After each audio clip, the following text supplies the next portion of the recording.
guys, it's Wendy Hutchinson with Alinea Life Coaching. So good to be here. I'm gonna just give it a minute and see if anybody comes on. I hope somebody jumps on with me in a minute or two. Today I decided to hop on here and talk about something that has really been near and dear to my heart, which is the power of love. And I'm not talking about love between two lovers. I'm not talking about friendship love or love for our pets. What I'm really talking about today is the importance of loving ourselves, and how when we can get to a space of actually loving ourselves, we can show up so powerfully for others. Because we are only able to show up in the world and help others to the degree that we are whole and complete. And also, I would say we can only, we're somewhat limited by our judgment of ourselves. So when we're actually going through life and wanting to show up for friends and family and our kids and our spouse and show up at work and really help people in life, we have to be really, really mindful of the stories we've told ourselves about who we are, why we're here, and how we're relating to ourselves really impacts how we can show up for others. So today my topic is about love. It's about how important it is for us to remove the judgment that we have, because we're so hard on ourselves so much of the time, and really step into self-acceptance and really being kind and loving towards ourselves. So it's really tough. The thing that I had to learn really was that everything I'd done in my past brought me to this now moment. So everything that I perceived as mistakes, or things that I criticized about myself, or places where I felt that I was falling short. You know, I was my biggest critic, and I think a lot of us can relate to that, you know. I had to really change my perspective and relationship to that, because honestly, we're all doing our best. We're all doing our best in life. So we need to be a little bit kinder to ourselves, and that's where the process begins. That's where, gosh, my hair is kind of crazy. That is where all of this begins. It begins with changing our story and our relationship with ourselves. And it's so tough because, you know, we always have a running tape in our minds about who we are, and usually it's a negative tape. Usually we're criticizing or saying, gosh, I could have done that better, or gosh, I could lose a few pounds, or gosh, I wish I was like, you know, this friend or that friend. Hey, Crystal, thanks for joining me. So what I had to learn through trial and error and really through walking my journey was how to be kinder to myself, and how to recognize where I was sabotaging myself with negative self-talk and judgment. Because we're a product of all our experiences, good or bad, so we wouldn't be here and be the people that we are if we had not gone through all these trials and tribulations, all these successes and perceived failures in our lives. Every single thing we went through brought us to this absolute now moment. So I'm going to encourage you to really step back and reassess how you've judged yourself in the past, and try to flip the script to acceptance, because it was all part of the journey. It was all part of the experience, the soul experience, and the lessons that brought us to this now moment. And right now, as we go through this pandemic, so many of us are being just squeezed through the eye of the needle. And what I mean by being squeezed through the eye of the needle, it's like every time you level up in life, or you kind of shed something that doesn't serve you anymore, you're going to get a lot of experiences that are going to challenge you and push you to let those things go. So whether that's something relating to yourself, like negative beliefs or negative perspectives around who you are and why you're here, criticisms, or maybe something's happening in your family around you that's really going to challenge you to stand in your power and to really own who you are.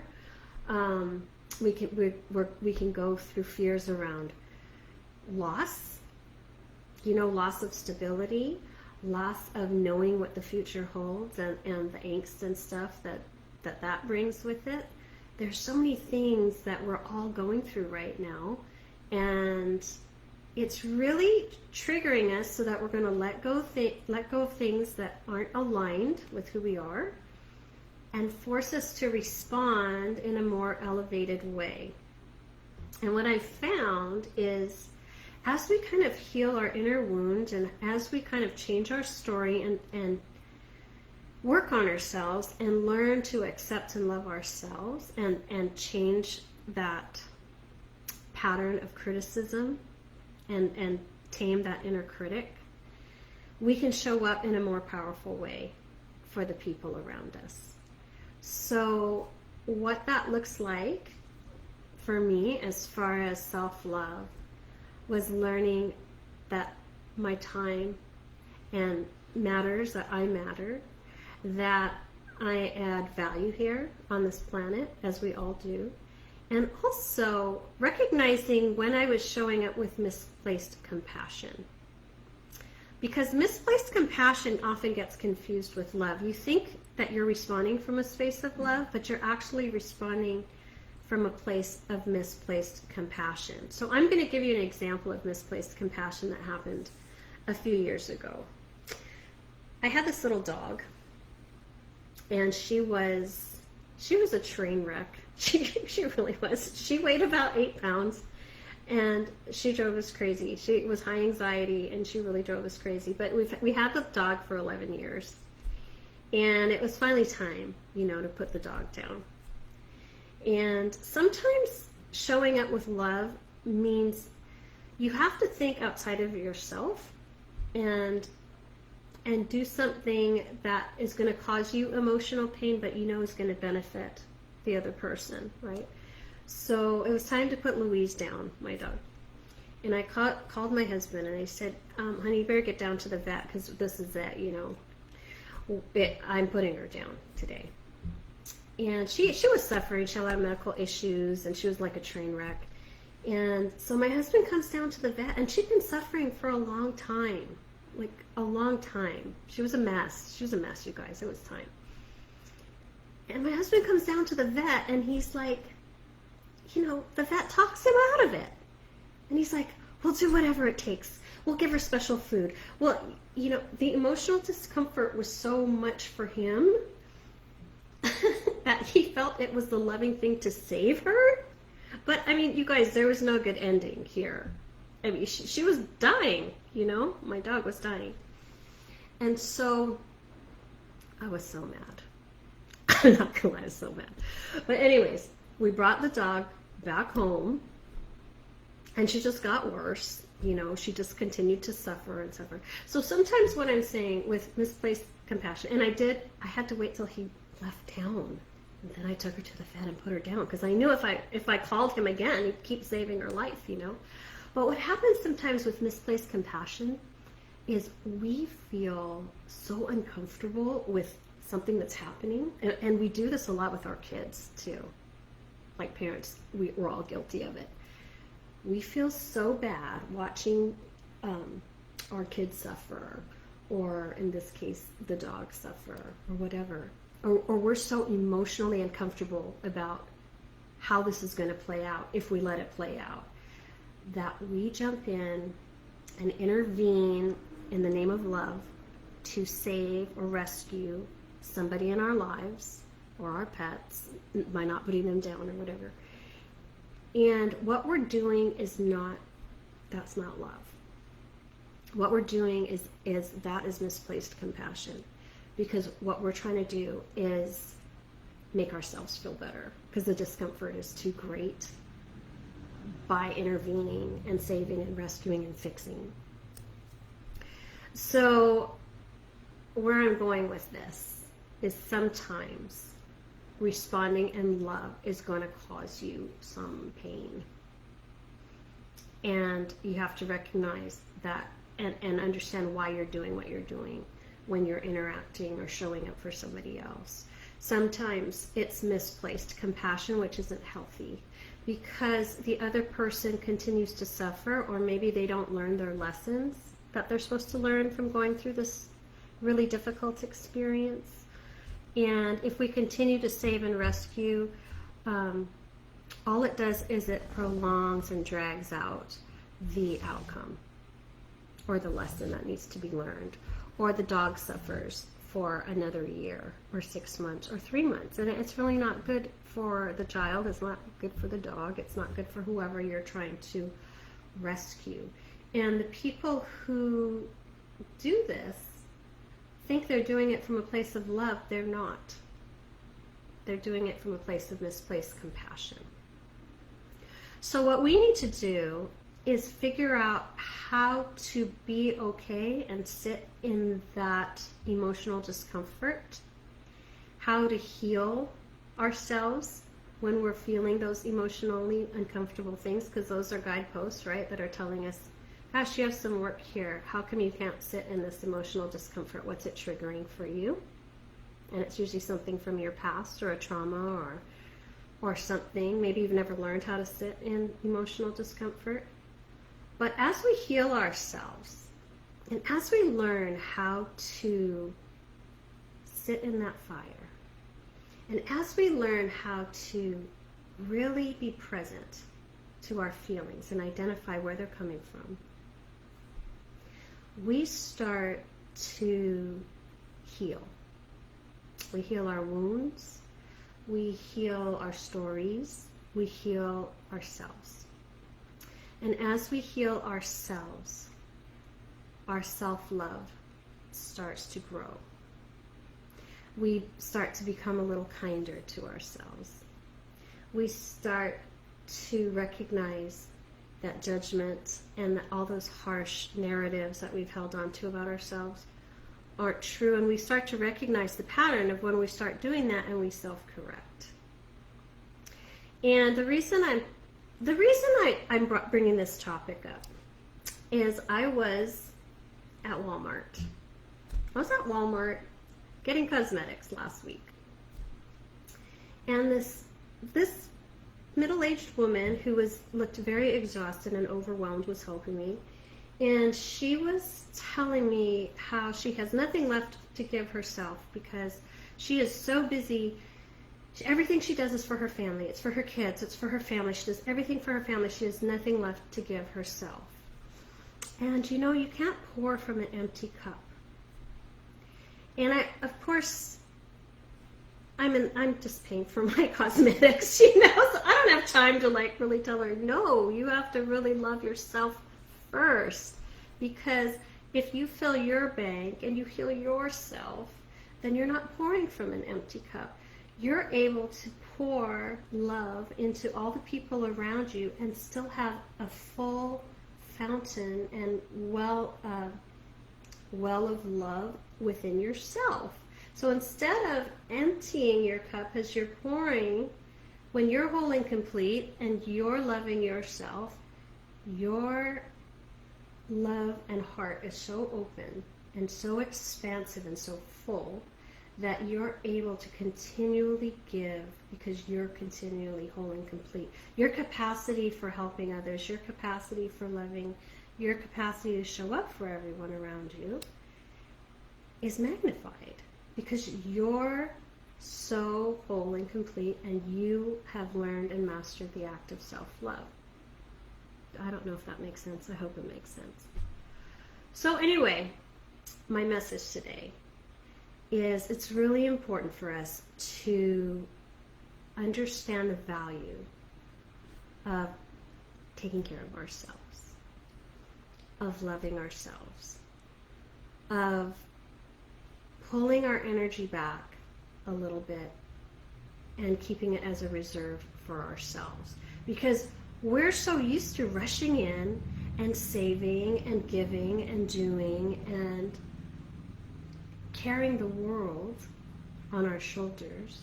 Whether that's, maybe you're the glue for your family. Maybe you're the person that all your brothers and sisters come to. Maybe you're always there for your parents.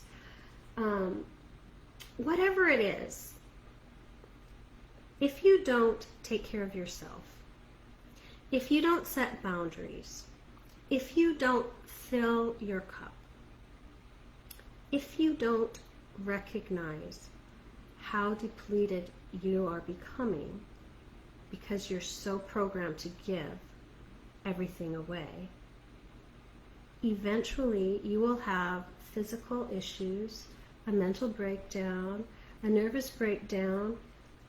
You'll have nothing left to give. Life and circumstance will slam you hard because you can't pour from an empty cup, right? So it's really important to take care of yourself. And now is such a critical time, especially with the pandemic going on. Make sure that you're loving yourself. Make sure that you're hydrating. Make sure you're eating well. Make sure you're exercising. Make sure your mental state is being nurtured. Your soul is being nurtured. That you are encouraging yourself instead of breaking yourself down. That you are loving and kind to yourself instead of being your worst critic. And if you don't know how to do that, get on YouTube. There are so many self-help videos. There are so many things and resources that can help you. There's so many people like me who are coaches that can help you reconnect. Because what happens too when you're doing all of this and you're giving it all away in the name of love, but you forget to love yourself, is you lose yourself. You forget who you are. You don't even know why you're here. You don't know what your purpose is. You start to get burned out, you know. So I'm hoping and I'm encouraging you to really pay attention to the signs. Pay attention to the message your body's sending you. Are you tired? Are you depressed? Are you dehydrated? Are you doing too much for others and avoiding turning the lens and looking at yourself? Because we need to show up for ourselves first. Put your oxygen mask on first. I know I always say that, but it's really important. And do your best. So wherever you are, please take a moment today and honor yourself.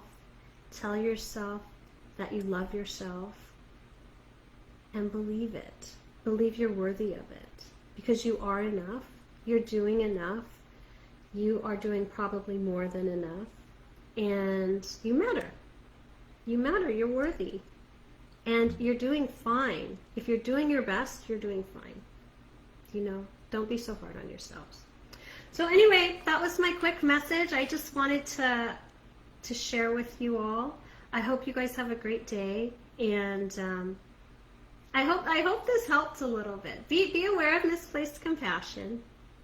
Take care of yourselves. Fill your cup. Find joy in life. Be kind to yourself. Remove the judgment. And then as you fill your cup with love, self-love, self-love, self-love, you will have an abundance of energy and your heart will open more, and you'll be able to show up for everyone in your family and your friends and your children and your spouses or whoever's in your circle in a much more powerful way. All right? So you guys have a great day. I'll talk to you later. Bye.